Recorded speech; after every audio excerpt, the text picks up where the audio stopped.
जय हिंद मेरे प्यारे साथियों, आशा करता हूँ आप सभी बहुत बढ़िया होंगे। तो NISC एग्जीक्यूटिव असिस्टेंट यूनिट 3 का ये पार्ट 16 चलेगा आज। तो चलिए शुरू करते हैं। कह रहा है कि are drain back system is specifically design to prevent. जो ड्रेन बैक सिस्टम होता है वो स्पेसिफिकली क्या चीज़ रोकने के लिए डिज़ाइन करा जाए, तो वो ओवर हीटिंग एंड फ्रीजिंग को रोकने के लिए डिज़ाइन करा जाता है। When the pump stops the fluid drain into a reservoir leaving the collector empty and safe from extreme temperatures. What is the typical range for overall heat loss coefficient UL for a single glazed flat plate collector?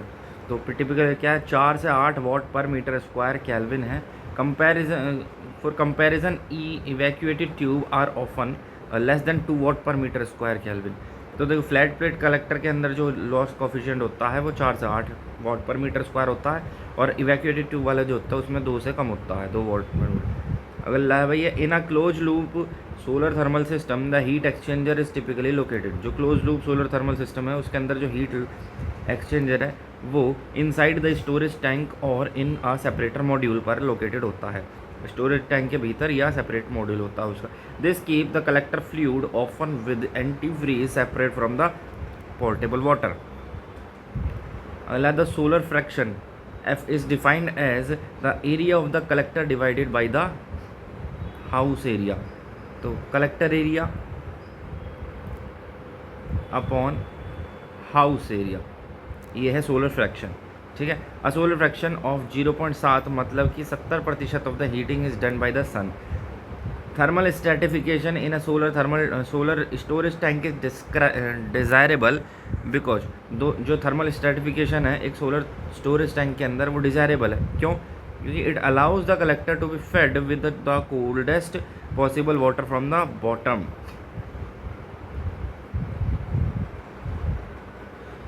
Collector को to be fed with the coldest possible water, जो bottom से coldest possible water होता है वो उससे collector को fade करने के लिए अलाउ करा देता है। Keeping cold water at the bottom and hot at the top and improve the temperature differential across the collector, ये थर्मल स्ट्रेटिफिकेशन प्रोसेस। पायरेनोमीटर जो होता है ग्लोबल हॉरिजॉन्टल रेडियंस को मेजर करता है, मेजर टोटल या ग्लोबल को। पायरे हीलियोमीटर डायरेक्ट को।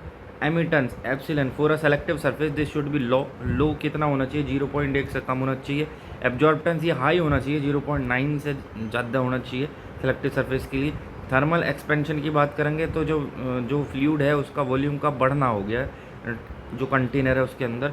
राइसर tube must be designed with loops और flex to prevent cracking during high heat. जब ज़्यादा हीट हो जाएगी तो ये फैलेगा ना, तो फैलने से जो जिस ट्यूब के अंदर ही फ्लूइड होएगा वो क्रैक होने के मतलब उसकी संभावनाएं होती हैं।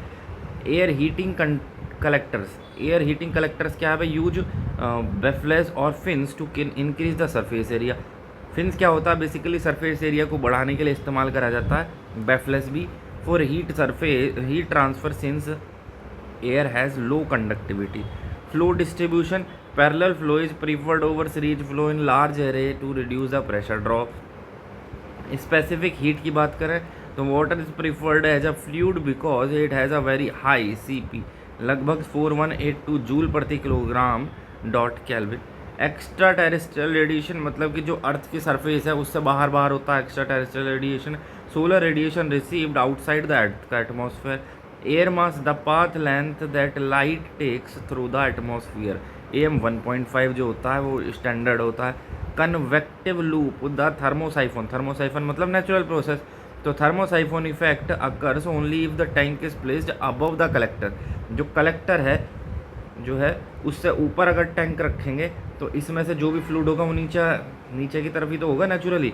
ऐसा थोड़ी ना होगा तुम्हारे घर की टंकी जो है जिसके अंदर पानी भरा जाता है, स्टोरेज टैंक पानी का, और जो नल होती है तो स्टोरेज टैंक ऊपर रखा जाता है छत पे, तभी तो नल में से पानी आता है। नल अगर ऊपर कर देंगे स्टोरेज टैंक के लेवल से तो इसमें पानी थोड़ी चला जाएगा नेचुरली, तो पंप से चढ़ाना पड़ेगा। तो कन्वेक्टिव लूप क्या होता है? Thermosiphon effect occur only if the tank is placed above the collector। optical efficiency tau dot alpha product of transmittance and absorption। tau dot alpha edge losses जो किनारे होते हैं ना, एज लॉस किनारे, इन पर जो लॉसेज होता है can be as high as 10 से 15% of the total loss if the frame poorly insulated. Solar noon दोपहर 12 बजे, सन जब सूरज अपनी हाईएस्ट पीक पर होता है। Durability well maintained flat plate collector है जो ऑपरेशनल लाइफ 15 से 20 साल। ठीक है, आगे देखो भैया, फंडामेंटल कंपोनेंट में which material is most commonly used for flat plate absorber plate due to high conductivity. Copper, copper ना हो तो एल्यूमिनियम लगाई है ना, वैसे तो कॉपर होएगा ही, सबसे ज़्यादा कॉपर इस्तेमाल करना क्योंकि इसकी कंडक्टिविटी बहुत बढ़िया है। इससे भी अच्छी चांदी की होएगा कंडक्टिविटी, लेकिन चांदी तो भैया इस्तेमाल हर जगह नहीं कर सकते ना। कॉपर भी बहुत महंगा है, तो एल्यूमिनियम सस्ता है, ज़्यादा उपलब्ध भी है। What is the standard glazing material used in FPC flat plate collector में जो स्टैंडर्ड ग्लेजिंग मटेरियल होता है लो आयरन टेम्पर्ड ग्लास होता है। Flat plate collector primarily use which heat transfer mechanism to move heat to the fluid, तो वो होता है फोर्स और neutral convection. The selective coating on an absorber plate should have high absorbivity low emissivity. The green house effect in a solar collector is caused by glass being transparent to short. जो short wave आएंगी, glass है वो तो अंदर entry कर जाएंगे, उनके लिए तो ट्रांसपेरेंट होएगा, और जो लॉन्ग वेव हैं, जो थर्मल वेव है, उनके लिए ये ओपैक हो जाएगा। What is the purpose of the header pipe to distribute or collect fluid from the riser tube? Which insulation is preferred for high temperature FPC? High temperature जो है फ्लैट प्लेट कलेक्टर के लिए कौन सा insulation इस्तेमाल करा जाता है, ग्लास वूल या mineral wool? High insulation, which insulation prefer for high temp, जो ग्लास वूल या ये मिनरल वूल क्या होता है, मतलब कि जो उसके बाहर की तरफ जो किनारों पे पीछे और साइडों में जो लगा देंगे ना, आपने देखो जैसे आइसक्रीम रखने का जो डब्बा होगा है, उसके एक लेयर, उसके पीछे कुछ फॉर्म वॉर्म से भरे, फिर दूसरी लेयर, तो इसी तरीके का होता है वो भी। ठीक है, the area of the collector that intercepts solar radiation is called the aperture area. Ratio of the solar energy absorb to incidence energy is optical efficiency. Black body in an is an ideal absorber because its absorptivity 0.9 से भी बड़ी होती है, मतलब unity होगी black की, वैसे unity नहीं, अभी पिक्चर पढ़ा था 0.98 समथिंग होती है, और तो यूनिटी दे दिया। With why is aluminium often used for fins despite lower conductivity than copper. Cost effectiveness, क्या अभी बताया था कि कॉस्ट इफेक्टिवनेस मतलब कि इसकी जो है हैवी कॉस्ट है कॉपर की, इसलिए एल्यूमिनियम यूज कर ले हैं, जबकि इसकी कंडक्टिविटी लो है। Which component reduces the convectivity heat loss from the top, तो टॉप में से तो वो ट्रांसपेरेंट कवर या glazing. Selective coating like black chrome are applied using electroplating.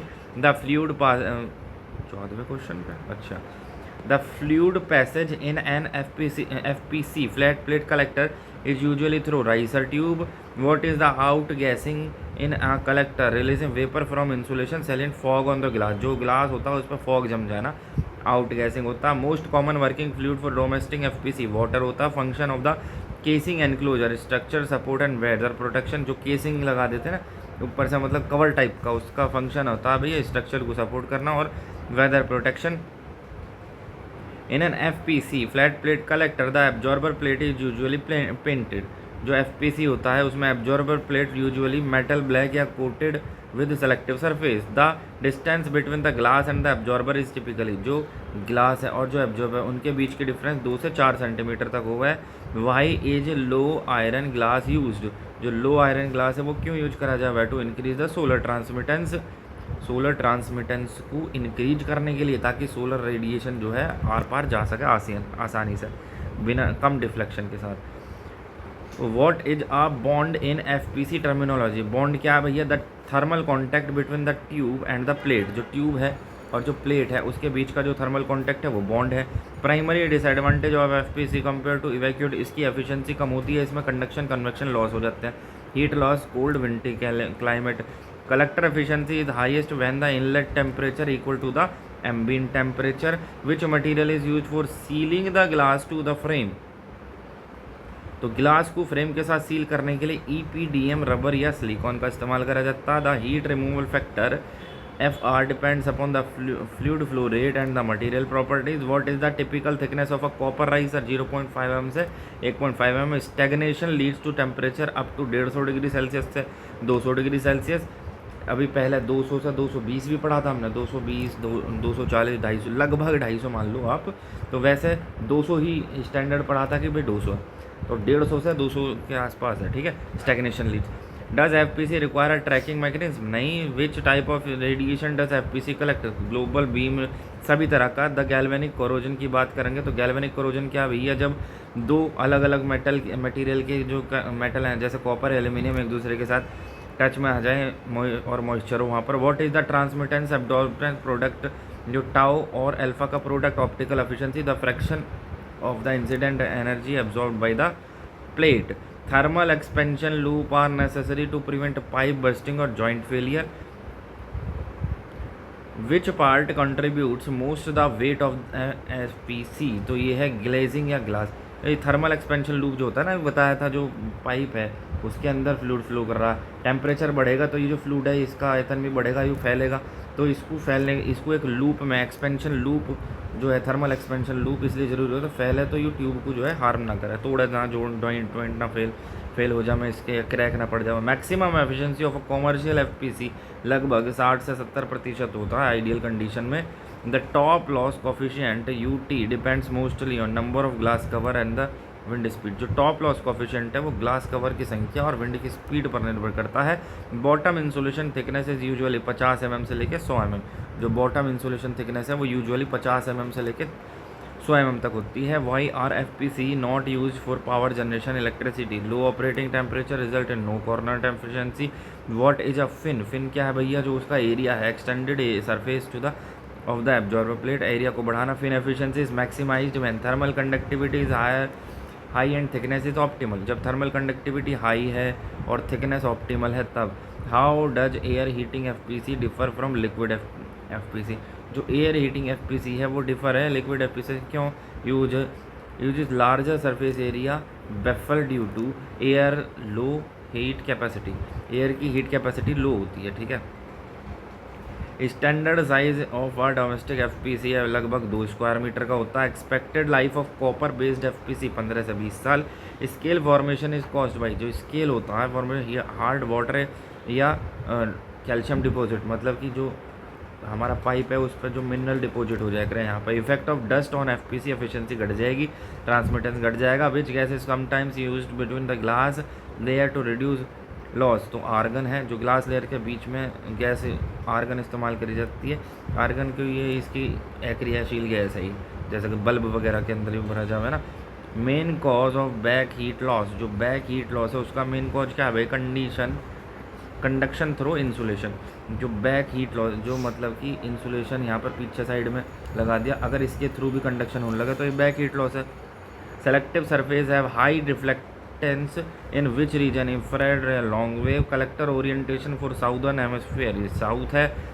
Albedo क्या है? अर्थ सरफेस से रिफ्लेक्शन जा रही है। पायरेनोमीटर मेजर, पायरेनोमीटर सभी दोनों प्रकार ग्लोबल को मेजर करा है। डिवाइन सोलर नूल, जो जब सन इज हाईएस्ट पीक पर होता है। Meridian, what is the declination angle और इक्विनॉक्स? 0 डिग्री होता है डिक्लाइनेशन एंगल इक्विनॉक्स पर। फॉर्मूला फॉर डिक्लाइनेशन डेल्टा, ये 23.5 डिग्री ऊपर बताया था, 23.5 है, 23.45 sine 360/365 284 minus n number of days है, ठीक है।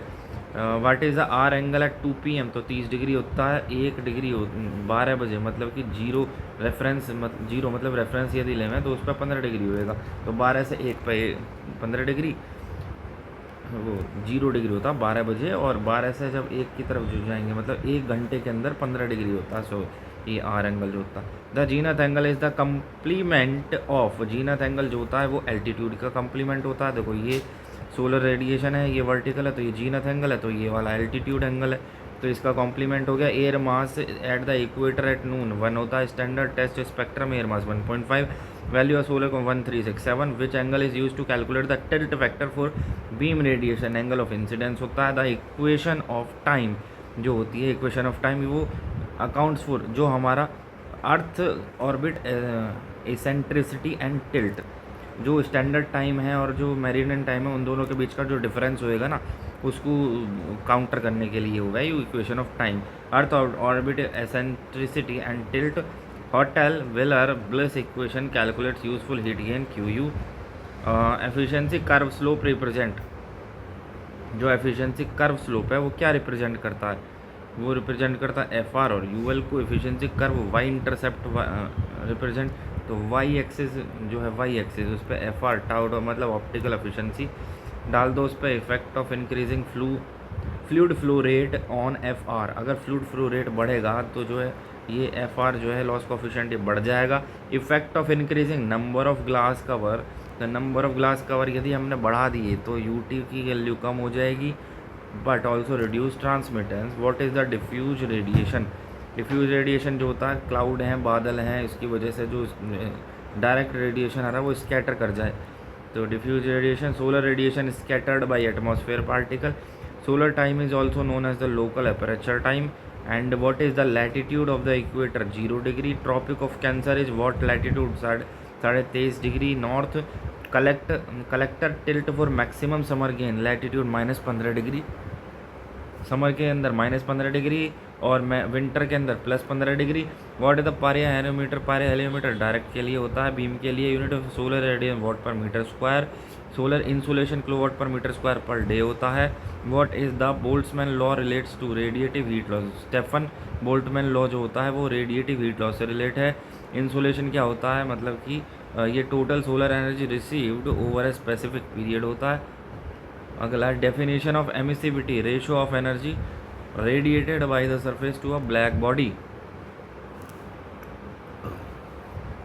एक ब्लैक बॉडी के द्वारा जो एनर्जी रेडिएटेड बाय कितना रेशो जो है वो एनर्जी का रेडिएट करा गया है वो है emissivity. Heat loss from the edges of an F P C usually assume to be 5 से 10% तक मैक्सिमम हो सकते हैं। एजेस मतलब किनारों पर जो हीट लॉस हुआ है ना किनारों पर वो। What is the heat removal factor? Effectiveness of the collector. Heat removal factor क्या है? इफेक्टिवनेस ऑफ द कलेक्टर है। Pressure drop in F P C affects, जो एफ पी सी है फ्लैट प्लेट कलेक्टर उसमें प्रेशर ड्रॉप्स अकर होता है। Pumping power requirements. Why is the absorber plate grooved और profiled? जो एब्जॉर्बर प्लेट होती है वो ग्रूव्ड या प्रोफाइल्ड होती है, क्यों? क्यों? To increase the surface area and the bond strength. Solar azimuth है ट्रू साउथ पर 0 डिग्री होता है solar azimuth. Radiation falling on a tilted surface include beam diffusion reflected हर तरह का। रेलिश स्कैटरिंग क्या होता है? Scattering by air molecule. Rayleigh scattering में क्या? Scatter by air molecule. जो आसमान नीला दिखाई पड़ता है वो इसी की वजह से दिखाई पड़ता है। ये क्या काम करता है? नीला रंग जो आता है उसको स्कैटर फैला देता है तो आसमान नीला दिखेगा, ठीक है। इसी की वजह से जो सूरज जब सुबह के टाइम और शाम के टाइम सूरज लाल या नारंगी दिखाई देता है, क्योंकि नीला रंग तो स्कैटर हो जाता है, बस तक कौन सा लाल नारंगी रंग दिख जाता है। What is Mie scattering? Scattering by dust या वाटर एब्जॉर्ब वाटर वेपर की वजह से जो होता है, ठीक है। The angle of incidence for horizontal surfaces, तो हॉरिजॉन्टल सरफेस की बात करेंगे, ये वाला हॉरिजॉन्टल सरफेस के लिए angle of incidence the zenith angle. Total number of hours in a solar day 24 घंटे। Difference between solar noon and the clock noon. Longitude and equation of time correction. The extra terrestrial radiation varies by PM 3.3% due to earth का elliptical orbit. 3.3% से जो है वो very करता है और extra terrestrial radiation plus PM मतलब plus minus. Solar constant is measured at. Solar constant mean earth sun distance, जो अर्थ और सन की डिस्टेंस होती है उसके मीन पर ये कैलकुलेट करा जाता है। What is the conduction in FPC? Heat transfer through the absorber and insulation. Natural convection in FPC occur the air gap between the plates and the glass. Surface temperature of the sun, जो sun है उसका surface temperature लगभग 5800 kelvin होता है। 5788 kelvin हो दिख रहा है वैसे भी, लेकिन यहाँ लगभग 5800 दे रखा है। Most solar radiation falls in the wavelength range of 0.3 से लेकर के 3 माइक्रोमीटर तक, है ना। मोस्ट सोलर रेडिएशन इसी में जो है मतलब वेवलेंथ में अकर करता है। Ultraviolet radiation is below 0.38 micron. Infrared radiation above 0.78 micron. देखो अल्ट्रा वायलेट जो होता है ना 380 से लेकर लगभग 400 मान लो 400 नैनोमीटर तक होता है अल्ट्रा वायलेट। इसके अंदर 3 तरीके के आ जाते हैं अल्ट्रा वायलेट ABC, ठीक है। उसके बाद होता है ये होता है 7 से 8%, ठीक है। इसकी वेवलेंथ जो है वो कम होती है, एनर्जी ज़्यादा होती है। ठीक है। विजिबल आता है, विजिबल होता है 47 से 48%, इसकी होती है लगभग 380 से लेकर के 780 नैनोमीटर, 380 या 400 नैनोमीटर से लेकर के, ठीक है। और एक आता है इंफ्रारेड, इंफ्रारेड की जो होती है वेवलेंथ वो 780 नैनोमीटर से ज़्यादा होती है, और वो लगभग होता है 46 से लेकर 47%। तो सबसे ज़्यादा विजिबल होता है, और सबसे कम जो होता है अल्ट्रावायलेट होता है। अल्ट्रावायलेट एब्जॉर्ब कर लिया जाता है ओजोन लेयर के द्वारा, और जो है बाकी इंफ्रारेड जो है वो CO2 और वाटर वेपर जो है उनके द्वारा एब्जॉर्ब कर लिया जावे, और बाकी विजिबल जो है वो आ जाए करे। Solar window refers to, solar window होता है कि आर पार जितने समय के लिए जाया जा सके, 9 बजे से लेकर के 3 PM तक, जब तक सोलर जो है आता रहता है ठीक ठाक इंटेंसिटी के साथ। Maximum value of hour angle at sunset, जो सनसेट के वक्त मैक्सिमम वैल्यू आर एंगल की कितनी होती है? Sunset hour angle omega,